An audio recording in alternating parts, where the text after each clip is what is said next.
طالب علم کے طور پر یہ بات پوری یقین سے کہہ سکتا ہوں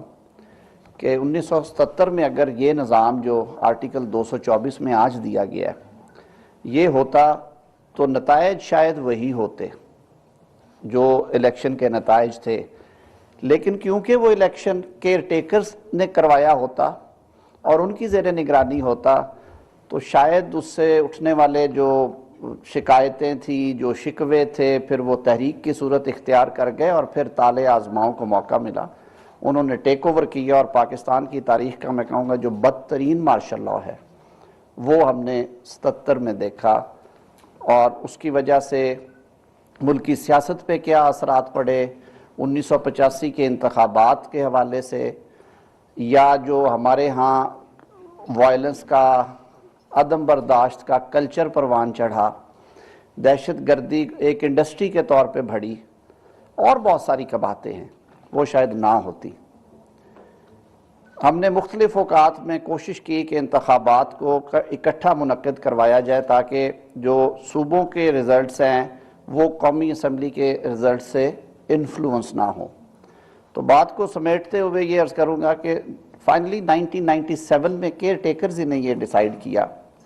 کہ انتخابات ایک روز ہی ہو جایا کریں، حالانکہ اس سے پہلے بھی پہلے 10 روز کا 1970 میں 10 روز کا فرق تھا، 1977 میں آئی بلیو تاج صاحب اگر میں درست ہوں تو 3 روز پہ وہ آ گیا تھا فرق، 1985 1990 1993 کے الیکشنز میں قومی اور صوبائی اسمبلیوں میں 3 روز کا فرق ہوتا تھا، لیکن جو لوگ سمجھتے تھے سیاست کے رموز کو، اور تبصرہ نگاروں نے کہا کہ ان 3 دنوں میں بھی ہواؤں کے رخ تبدیل ہوتے ہیں،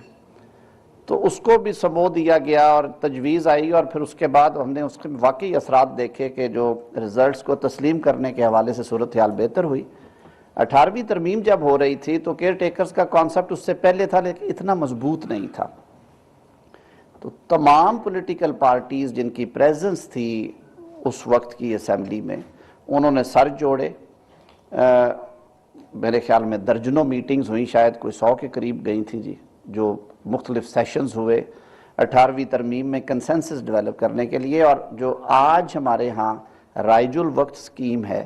الیکشن کے حوالے سے، میں ابھی آئین کے حوالے سے بات کروں گا، وہ متعارف کروائی گئی آرٹیکل 224 میں، خاص طور پہ ایک پورا میکنزم متعارف کروایا گیا کہ جو نگران حکومت ہے اس کی تشکیل کیسے ہوگی، نگران حکومت کیوں اہم ہے اس کو سامنے رکھتے ہوئے کہ بالکل لیول پلینگ فیلڈ ہو، کسی کو انگلی اٹھانے کا موقع نہ ملے، ترقیاتی کام رکوا دے گی وہ آ کے، تقرریاں تبادلے جو ہیں وہ الیکشن کمیشن کی کنسلٹیشن سے ہوں۔ ظاہر ہے یہ بہت ساری باتیں پھر ہم نے الیکشن ایکٹ میں ترامیم کے ذریعے کی، لیکن آئین نے ہمیں وہ ایک بیسک سٹرکچر دے دیا کہ آپ نے نگران حکومت قائم کرنی ہے، اور نگران حکومت بھی کسی کی سلیکشن اس طرح سے نہیں ہوگی کہ وہ کسی ایک جماعت یا اکثریتی جماعت کی ہوگی۔ اس میں یہ طے کیا گیا کہ وزیر اعظم اور لیڈر آف اپوزیشن اس میں کنسنسس کے ساتھ وزیر اعظم یا وزرائے اعلیٰ صوبوں میں وزیر اعلیٰ اور لیڈر آف اپوزیشن ان کا انتخاب کریں گے،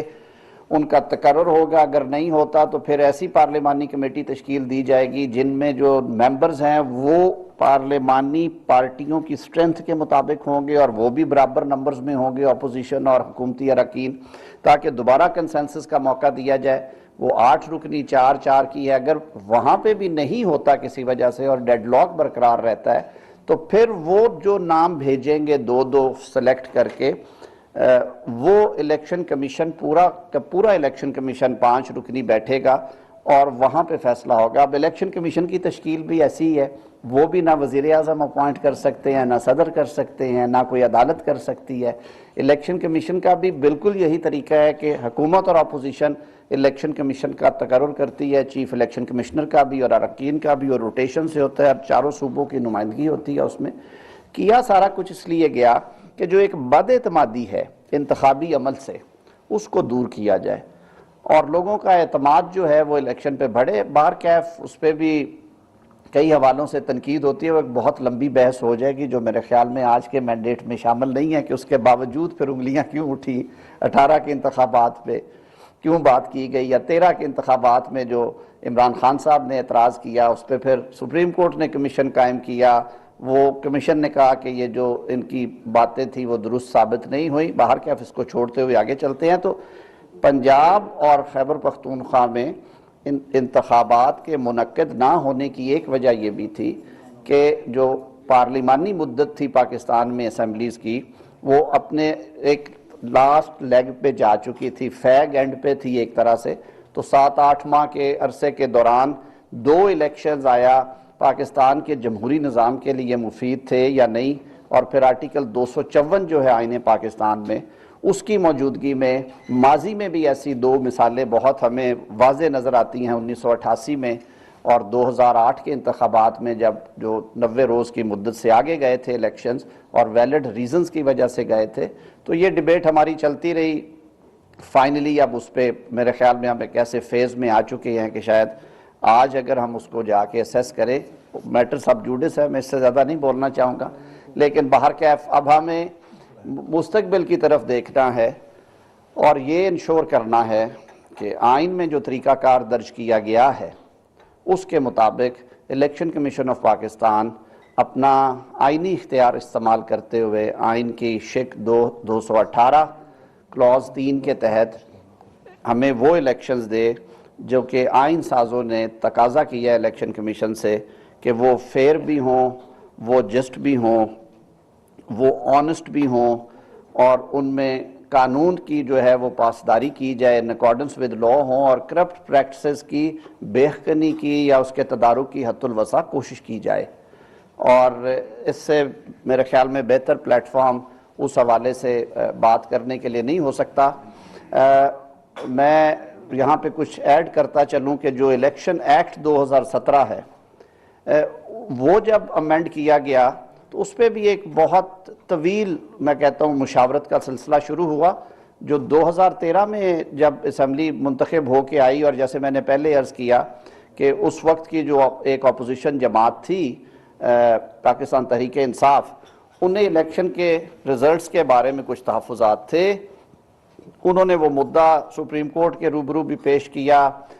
پارلیمنٹری انٹریکشنز بھی ہوئے، آپ نے دیکھا دھرنے بھی ہوئے، 124-25 روز کا ریکارڈ دھرنا جو ہے وہ اسلام آباد میں بیٹھا. تب بھی سیاسی زعماء نے سر جوڑے اور وقت کی ضرورت سمجھتے ہوئے انہوں نے کہا کہ جو الیکشن لاز ہیں وہ بٹس اینڈ پیسز میں تھے. ہمارے پاس ریپرزنٹیشن آف پیپلز ایکٹ تھا جسے ہم روپا کہتے ہیں 1976 کا، جی بلال صاحب. پھر اسی طرح ہمارے پاس اس کے علاوہ جو ڈیلیمیٹیشن کے حوالے سے پولیٹیکل پارٹیز کے حوالے سے اسپیشل لیجسلیشن تھی. ہمارے پاس جب 2002 کا الیکشن آرڈر آیا کچھ اس کے حصے بھی ابھی زندہ تھے، جی ہاں، 11 کے قریب قوانین تھے جو کہ مختلف جگہوں پہ پڑے ہوئے تھے. تو اس میں یکسوئی لانے کے لیے اور زیادہ شفافیت دینے کے لیے دوبارہ ایک committee of whole I would say, house کی نہیں تو کم از کم وہ تمام سیاسی جماعتیں جن کی ایک نشست بھی تھی قومی اسمبلی یا سینٹ میں، ان تمام کو اس کمیٹی میں مدعو کیا گیا. جو کمیٹی کے کنوینر ہیں، کیونکہ اس کے بعد میں تاج حیدر صاحب کی کمیٹی پہ آؤں گا، انہوں نے بتایا کہ 103 نشستیں ہوئیں سر، اور 103 نشستوں کے بعد 0 ڈیسینٹنگ ووٹ کے ساتھ 2017 کا الیکشن ایکٹ جو ہے وہ پاس کیا گیا اور اس میں تمام 11 لاز کو یکسو کر دیا گیا. 2018 کے انتخابات میں کچھ ٹیدنگ پرابلمز پھر سامنے آئیں. قانون جو ہے وہ ظاہر ہے ایک ڈیڈ لیٹر بھی نہیں ہے. کہتے ہیں کہ جو لا ہے وہ